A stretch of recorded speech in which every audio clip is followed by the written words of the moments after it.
Hey guys, how's it going? Hope you're doing well. My name is Crown, and today I'm going to read you some very interesting stories that I hope that you're gonna love. And now, without further ado, let's go!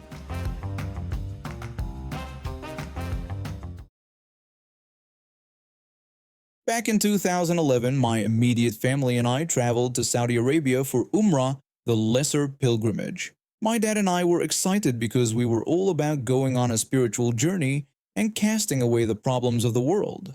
But as it turns out, some problems just wouldn't leave us alone. When we landed in Jeddah's airport, our plan was to take a taxi to Makkah and get the Umrah done while we were still enthusiastic about the whole thing. However, we were instead diverted to our relative's house in Jeddah, where we discovered that 4 or 5 of my mother's relatives and their families had gathered up and spontaneously crashed into my grandfather's house for one giant family reunion. Naturally, my dad and I, as well as my maternal grandfather, were really upset over this development. My mom's side of the family is full of shady folks, for lack of a more polite word. Most of them I was on good terms with, but once I realized that my least favorite uncle and aunt had come with the crew, my enthusiasm just deflated like a balloon. For a quick comparison, my uncle and aunt were the Uncle Vernon and Aunt Petunia of the family to me. They'd spoil their own kids rotten, be as stingy as they could with me before getting noticed. And oh, did they love to take advantage of the fact that I couldn't speak Urdu at all when I was younger. They talked smack about me and made fun of me for all sorts of things, and when my mother brought it up, they simply waved it off as me misunderstanding whatever they said in Urdu. My mother trusted them. Sure, I couldn't speak the language well when I was 8, but I could damn well understand a lot of what they were saying. Just going through all of that really made me intensely dislike them. Back to 2011. The entire rodeo of relatives came up with a great plan. They suggested we complete our Umrah trip as a group of 23 people and said it would be a great time.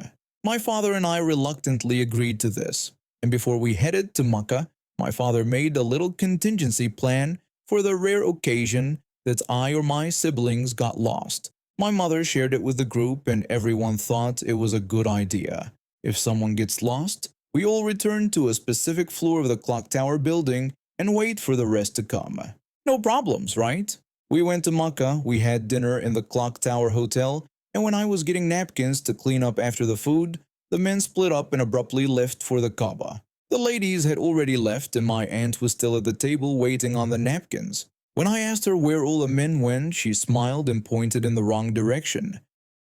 She also told me twice that our contingency plan got changed and we were to meet on a different floor if we got lost instead of the original contingency plan.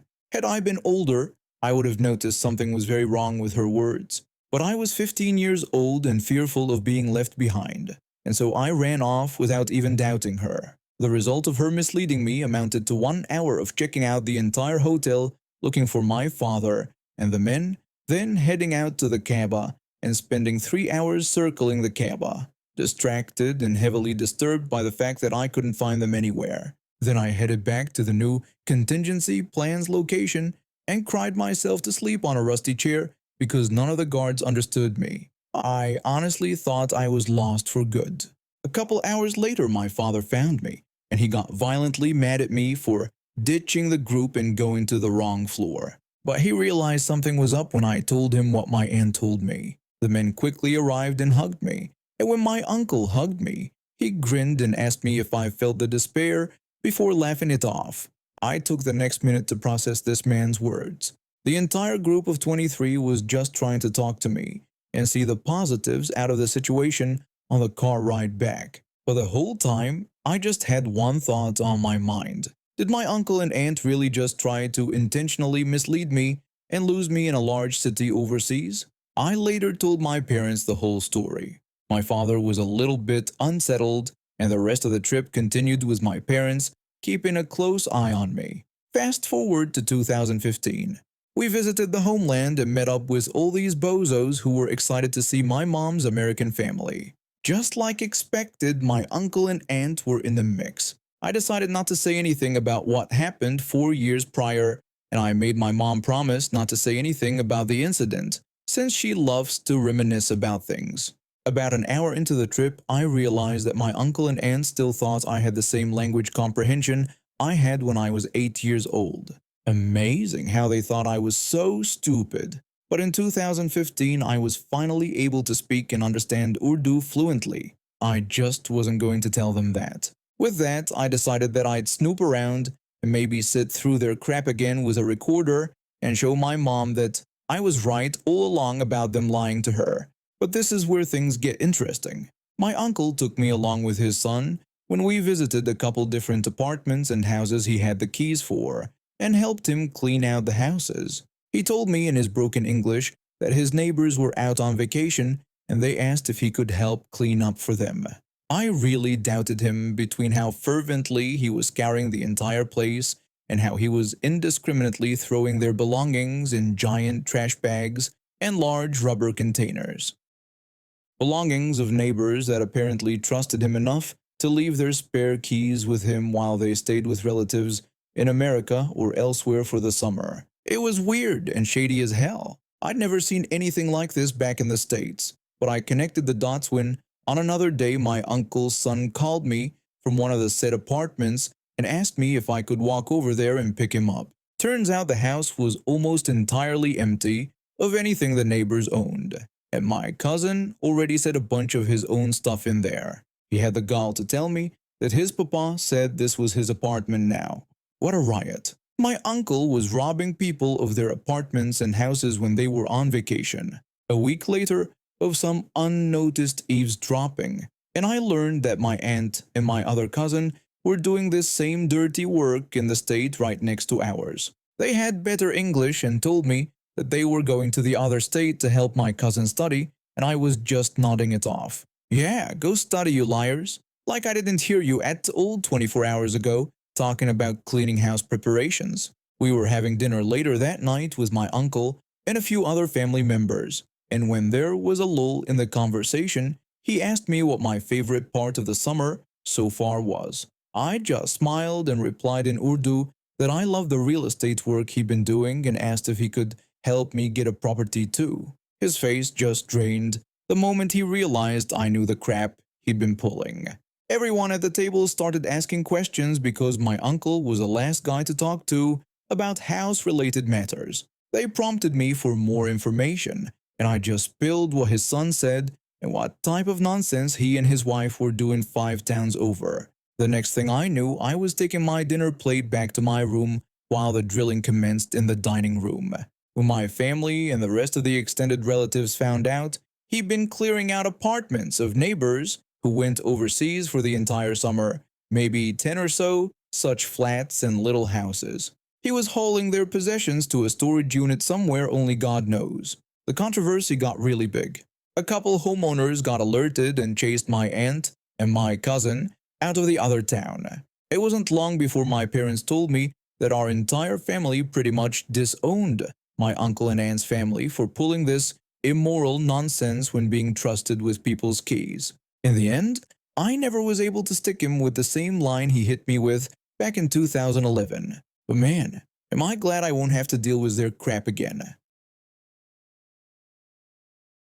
I work in construction. You see all kinds of people in this business, but the guy next door to our spec home build was something else. We were putting up a custom home on a pretty nice lot. $12 million budget, 16-month schedule, standard high-end work. The property next door had this guy living there, and from day one I knew he was going to be a problem. He came over during the first week and started chatting me up, said he knew the principals at my company personally, dropped names like he was shuffling cards. Then he asked if we could plant a row of redwood trees along the property line for screening. Said it would help everyone get along better. My bosses agreed as a good neighbor gesture. $31,000 for those trees. We got them planted, and I figured that would be it. This guy was out at the end of his driveway constantly, taking pictures of our site. When he wasn't doing that, he had his drone flying over the property every single day. I'd look up and there it was, buzzing around like an angry wasp. He started approaching me with questions about permits, asked if specific work we were doing was covered. Then one day he let slip that he had gotten himself a copy of our building permit and a full set of our plans. I have no idea how he managed that, but it explained a lot about his questions. About 6 months into the job, he asked for a meeting, said he wanted to discuss the redwood trees. I agreed, thinking maybe there was an issue with roots or something practical. He showed up with his wife's landscape architect. This architect was apparently some famous designer in the area. The guy had an attitude from the moment he walked onto our site. The architect started off by saying the redwood trees were completely inappropriate for the location, claimed they were stealing water from the adjacent property. I pointed out that the trees were on our property line and were planted based on the neighbor's specific request. The architect brushed that off and said his clients were planning a comprehensive landscape renovation.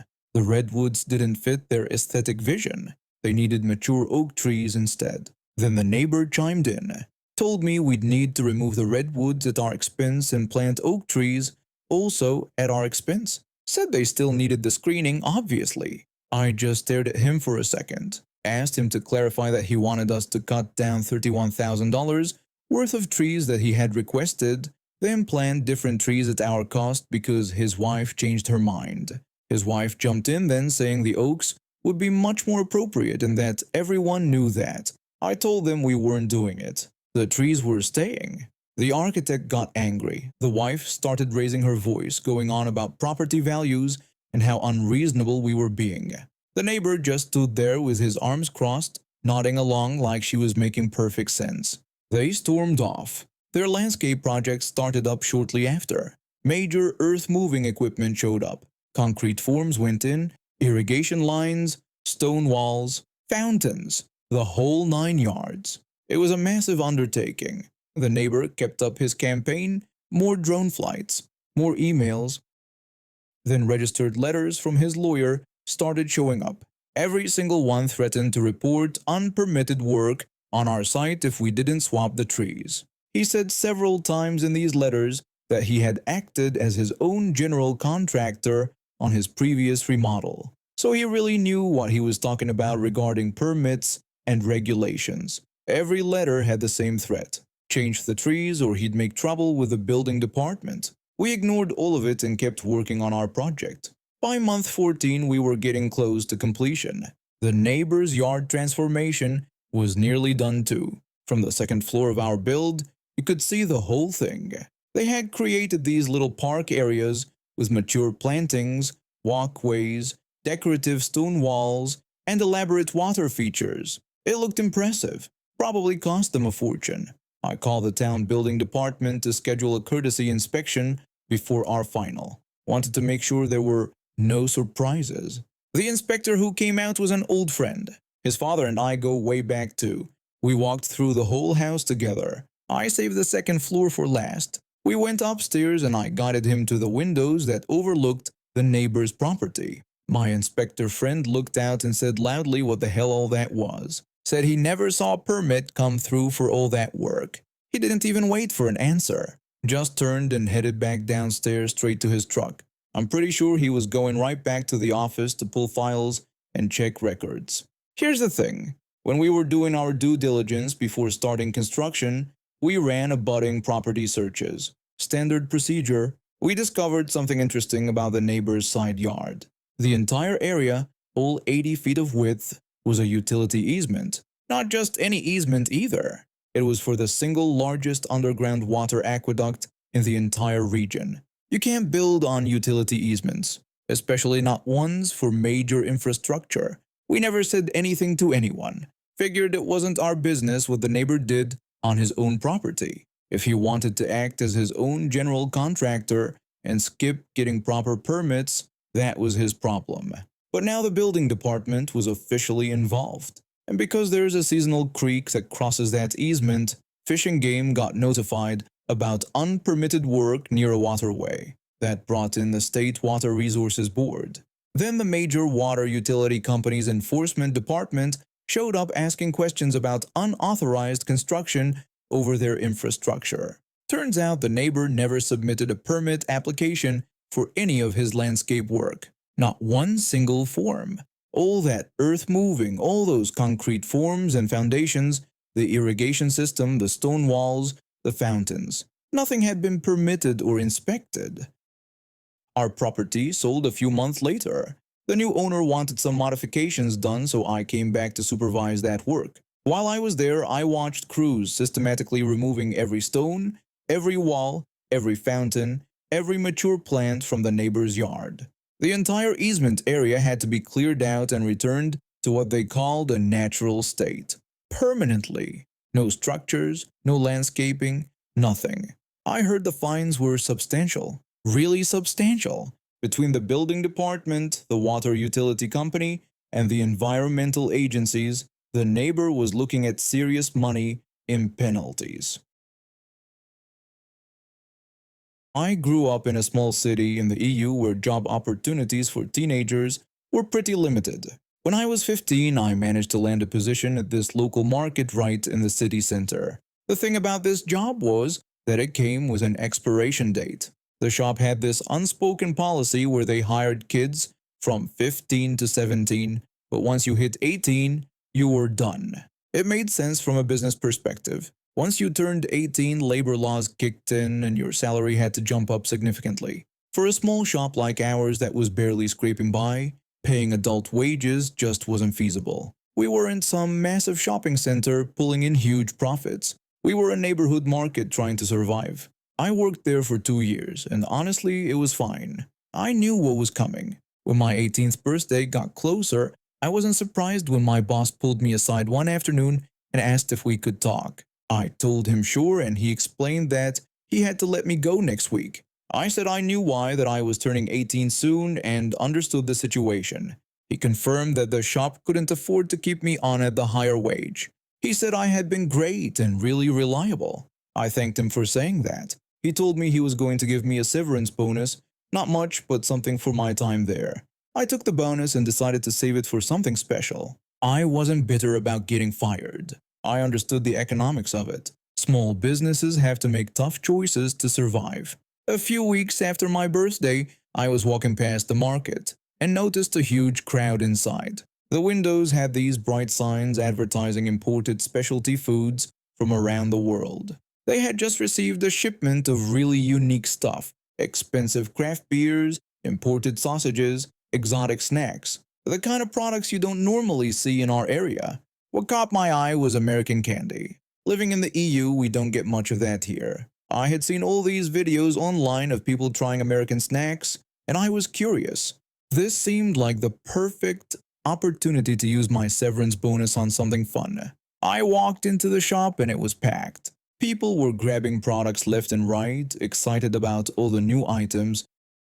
I made my way to the candy section and started putting some chocolate bars and other treats into my basket. That's when he showed up. There was this one customer who had been a problem for long when I worked there. Just this middle-aged guy who acted like he owned the place. Whenever we got specialty items or put something on discount, he would swoop in and buy everything. He didn't care that other customers wanted some too. He would just load up his cart and clear the shelves.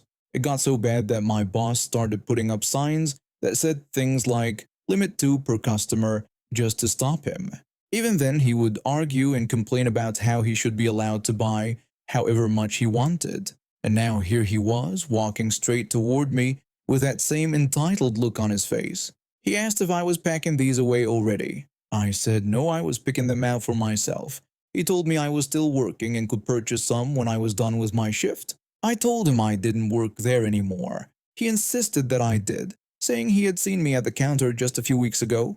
I explained that I got fired because I turned 18. He said that was a good one and told me not to lie, or he would call my boss and get me in serious trouble for stealing products that were meant for customers. I told him to go ahead and call him, that I was serious and really didn't work there anymore. That's when he started yelling, screaming about how disrespectful I was being, how I was hoarding specialty products from other customers, how I shouldn't be working there anymore if this was how I treated people. Other shoppers were starting to stare. I was getting really angry now. For 2 years I had to watch this guy act like a complete jerk, and I couldn't say anything because I was an employee. My boss would always brush it off, saying he was a loyal customer who spent a lot of money. But now I didn't work there anymore. I told him to call my former boss right now and ask him if I still worked here.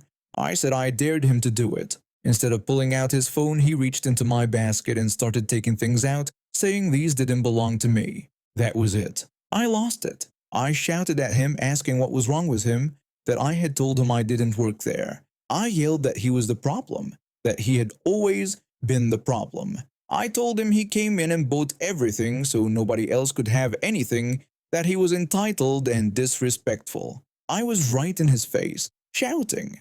I could see other customers backing away. This was not going well. Then I saw them. 2 police officers walking down the aisle toward us. My stomach dropped. This looked terrible. I had just been screaming at this guy and now the cops were here.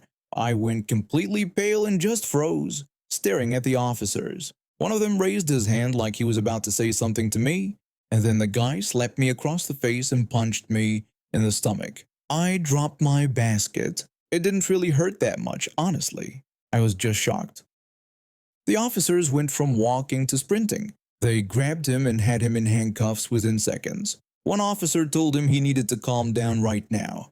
The guy shouted that I was stealing, that I was taking products away from customers. The other officer said they were going to need to speak with the manager. My former boss came out from the back office. The officers asked to see the security footage. Our cameras recorded audio too, which I had honestly forgotten about. They watched the whole interaction. My boss confirmed that I didn't work there anymore, that he had fired me a few weeks ago when I turned 18. He added that this guy had been a problem for a long time. One of the officers asked if this wasn't his first incident. My boss said no, that they had to call the police before.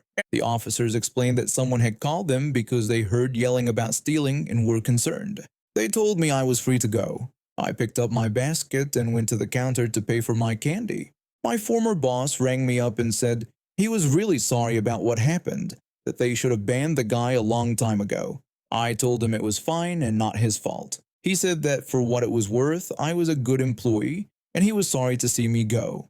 I left the shop that day with my American candy. When I walked out, I saw the guy still in handcuffs, being put into the back of a police car, still yelling about something. The candy was pretty good. And now we have reached the end of today's stories. Thank you for watching, and see you next time.